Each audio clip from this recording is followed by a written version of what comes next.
Welcome back to the Deep Dive, where we really get into the nitty-gritty of all the best sustainability and permaculture books. And today? Today's going to be interesting, I think. I think so too. We are tackling Beyond Green, crafting eco-projects with permaculture and strategic insight, and specifically Chapter 3, Strategic Planning and Positioning. Yes. I'm really excited about this. Me too. I have to say, because it's a good one, but also this is something that I think a lot of people who are, gung-ho about sustainability projects maybe don't think about as much as they should. Absolutely. I think, we get so passionate about the mission that we forget sometimes that we need to think about strategy and planning. Yeah. It's not just about I'm going to go save the planet. Right. It's like, there's steps. There are steps to actually make that happen. Absolutely. So this is the roadmap. It is. And they start off with Porter's 5 forces. Yes. Applied to sustainability projects, which so smart. When I first read that, I was like, what? I thought it was brilliant. How does that even apply? Yeah. But it's actually really interesting. Well, because So for people who don't know, Porter's 5 forces is like this classic business tool. Yeah. To look at kind of the competitive landscape and how to, be successful as a business. Right. And how to analyze your competition. But I think what the book does so well is it says, even if you're not a traditional business, this framework can still be applied to a sustainability project because you're still in it. You're operating within a system. Yeah, you're operating within a system. With pressures. With competition in a way. With competition, yeah. It's like its own little ecosystem that you're trying to navigate. So exactly. We don't have to go through all 5. Yeah, no. But just for instance, like one that really struck me was the threat of substitute products or services. Yes. Which when I think of substitutes, I'm thinking of Coke and Pepsi or something, very much a business thing. But they give a really good example of, they're talking about a community composting initiative. And how people could just be like, well, I'm just not going to create as much food waste, or I'm going to use my in-sink garbage disposal. Or there's already a municipal program. Yeah, or my city already does this. Exactly. So it's like you're not even just competing with other composting initiatives. Right. You're competing with every other way that people are already meeting that need. Yes. And so it's about making yours more appealing. More appealing. More advantageous in some way. Advantageous, more useful. Yeah. And knowing those other options helps you define what your unique value proposition is going to be. But I think that is such an important point because it's like, sometimes we can get so focused on the we're doing this thing. Right. But we're not thinking about how are people already solving this problem? What are the alternatives? Or meeting this need, what are the alternatives and why is ours better? Right. Or how can we make ours better? So I thought that was a really fascinating it's a good one. Way to look at it. And I think it's something that we don't always consider. And this kind of leads into the next section, which is all about that strategic positioning. Yes. And this is where they bring in Porter again. They do. He's everywhere. I know. It's like Porter is like the godfather of... Yeah, the secret sustainability mastermind. We just didn't know it. Well, they took his ideas and they're like, how can we apply this? Yeah, exactly. They're like, let's hack sustainability with Porter. I love that. So, yeah, and this is the generic strategies where they talk about cost leadership differentiation or focus. And I think people get a little scared when they hear those words. Yeah, it sounds very businessy. Businessy, yeah. But it can be. Yeah, and they break it down really well. Yeah. So cost leadership, what would that look like in a sustainability? Yeah, so cost leadership is about making your project or your offering the most affordable. Right. Right. And that can be tricky for sustainability projects because a lot of times sustainable things are more expensive. Or more expensive. Right, up front. Yeah. Yeah. But the book gives this great example of a sustainable manufacturing company. Okay. And what they did was they invested heavily in solar panels. Oh, interesting. So in the long run, their energy costs were much lower than their competitors, and that allowed them to offer more. Competitive prices. Yeah. Wow. So it's almost like you have to think long term. Yeah. Yeah. And I think and play the long game. That's a really important thing that maybe we don't always think about. I know. And people want to see that immediate return. Yes, exactly. But sometimes with sustainability, it is about that delayed gratification. That's a good point. Right. Okay, so cost leadership is one option. What about differentiation? Oh, differentiation. That's where you get to be. This is the fun one, I think. Yeah. So differentiation is about making your product or service stand out and unique and special. And the example that comes to mind is like a community garden. A community garden that not only has plots for people to grow their own food, but they're doing like, workshops on permaculture, or they're raising bees on the roof or something. Yeah, they're growing heirloom varieties. Yeah, and it's like you're creating this whole experience around it that's more than just a garden. A garden. Right. Yeah. It's a community hub. So with differentiation, you're not trying to be the cheapest. No. You're trying to be the best. Most unique, the most desirable. The most desirable, yeah. Yeah. And I think that is a really powerful, especially for sustainability projects where it's like, people are buying into not just the product, but like the mission, the values, the whole experience, the feeling. Yeah. Yeah. And then the last one is focus. Yes. And this is all about niching down. Yeah. You can't be everything to everyone. Right. So you really have to define who is your target audience. Yes. What are their very specific needs? Yes. And then how can you tailor your project to meet those needs perfectly? So it's like, instead of just being an ecotourism company, you're the ecotourism company for, bird watchers or families with small children. Exactly. Or history buffs. Yeah, or history buffs who want to go to, Machu Picchu in a sustainable way. Exactly. Or wherever it is. So you're like really niching down. Yes. And becoming the expert in that. And then you become known for that. Yes. And people automatically go to you because you're the best at that one specific thing. And I think what's so cool about all of this is that it's making me realize that there's no one right way to do a sustainability project. Yeah. It's really about understanding your strengths, understanding your reach, audience, understanding who you're trying to reach and what that landscape looks like. Competitive landscape. Yeah. And then choosing the strategy. Right. That best aligns with your goals. Yeah. Yeah. I love that. I'm so glad we're having this conversation because me too. I feel like it's so eye-opening. Yeah, it's eye-opening to me, and I'm sure it is for our listeners too. But, we've talked about all this strategy stuff. We've talked about the different ways to position your project. Yeah. But I think we need to talk about what really makes a project irresistible. The heart of it all. Yeah, and that is the value proposition. So we're going to dive into that in part 2. Sounds good. So stay tuned.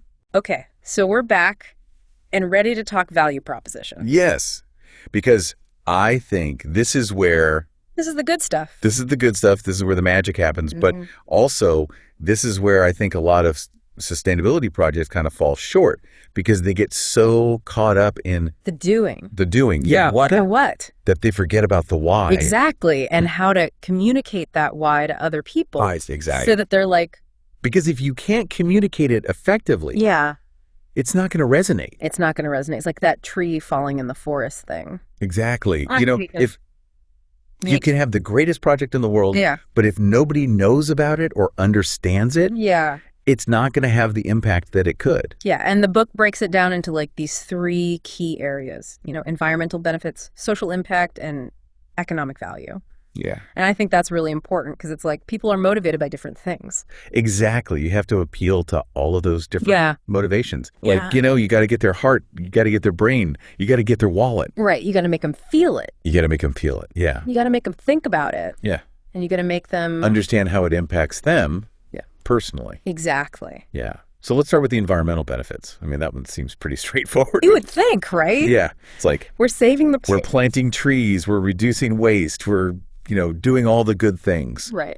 But they make a really good point in the book. Yeah. Which is that you need to go beyond just stating the obvious. Exactly. And actually quantify those benefits whenever possible. Because if you can say, okay, we're planting trees, and that's going to prevent this many tons of carbon from entering the atmosphere. That's way more impactful than just like we're planting trees. Right, exactly. It makes it tangible. Yeah. This gives it's not just an abstract concept. Yeah. It's like a real number that people can wrap their heads around. Yeah. And I think you can even get creative with this. Instead of just using numbers, you can use like imagery or metaphors. Oh, absolutely. Like we're going to plant enough trees to cover Central Park. Yeah, or we're going to, save enough water to fill an Olympic swimming pool. Right, or every year. Yeah, we're going to prevent, the equivalent of a small town's worth of carbon emissions. Yeah, exactly. Like make it relatable to people's lives. Yes. So that they're like, oh, I understand what that means. Right. Okay, So we've got the environmental benefits down. Let's talk about social impact. This is all about like how your project is benefiting people and communities. Right. So we're talking about job creation. Yeah. We're talking about improving public health. Yeah. Promoting social justice. Yeah. Fostering a sense of community. Yeah.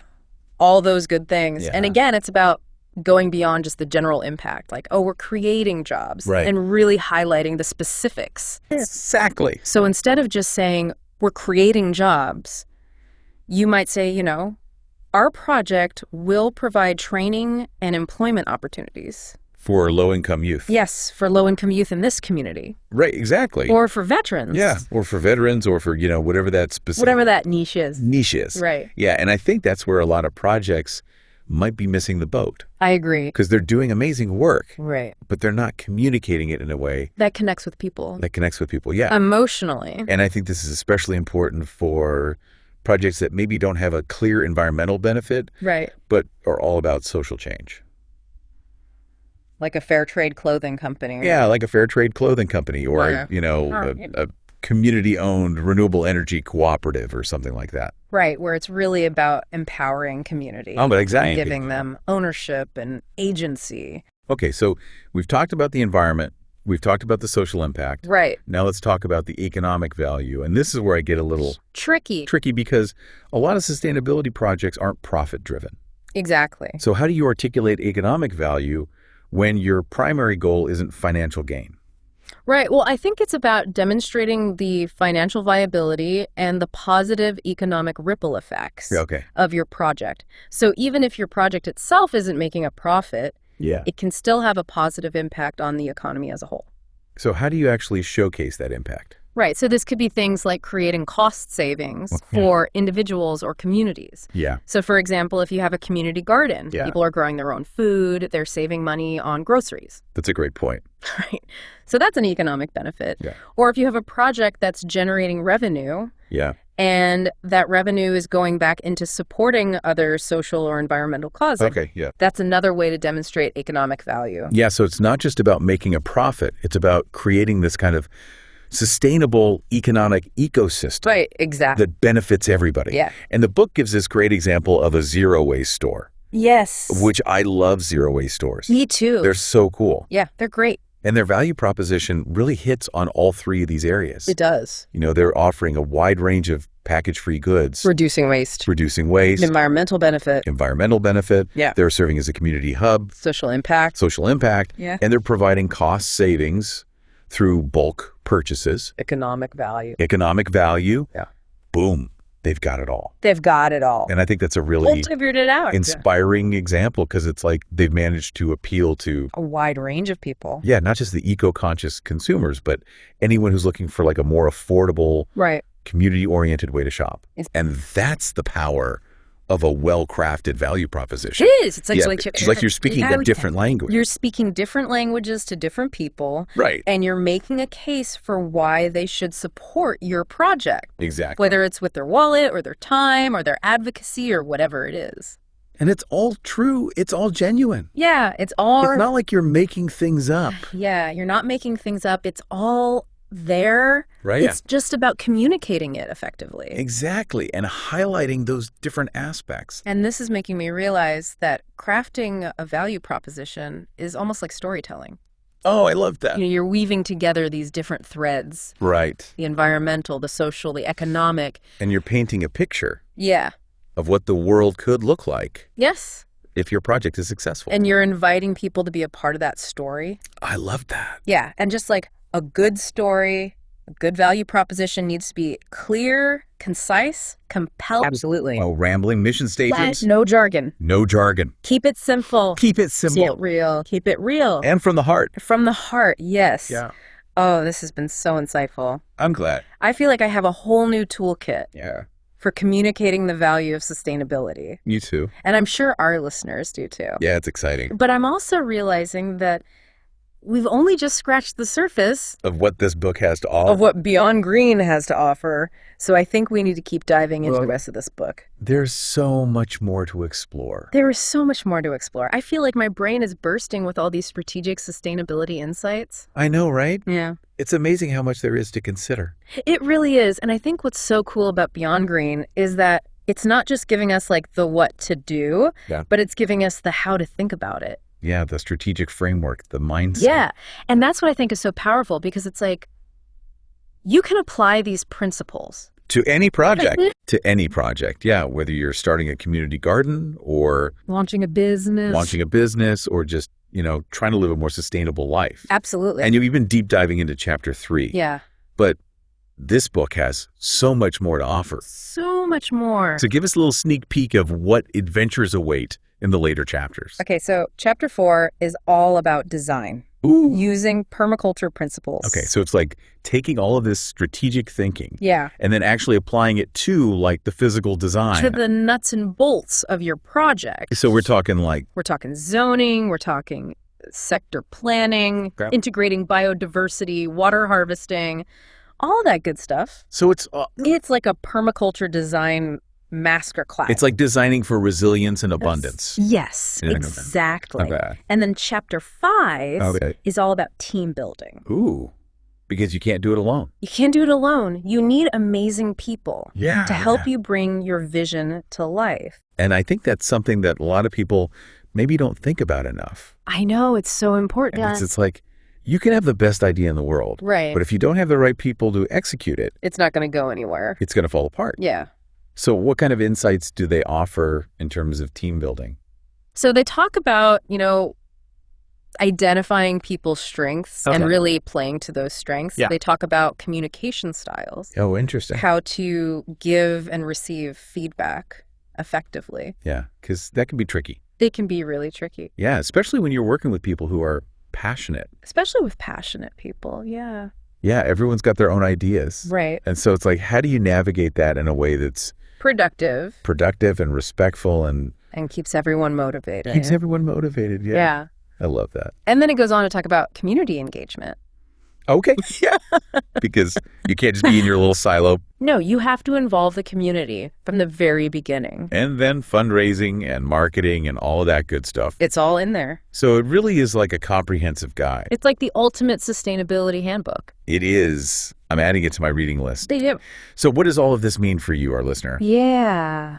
We've unpacked all these amazing tools from Beyond Green, but now it's your turn. Take this knowledge and go out there and make a difference. What project are you going to start? Yeah, what are you passionate about? What kind of change do you want to see in the world? And how can you use these strategies to make it happen? We've only scratched the surface, but hopefully this deep dive has sparked your imagination. Giving you some inspiration. Yeah, and giving you some practical tools to turn your passion into action. Remember, every little step counts. Absolutely. So keep learning, keep growing, keep experimenting. Keep diving deep. And together, let's create a more sustainable future. Yes, and until next time, stay curious, stay engaged, and keep on diving deep.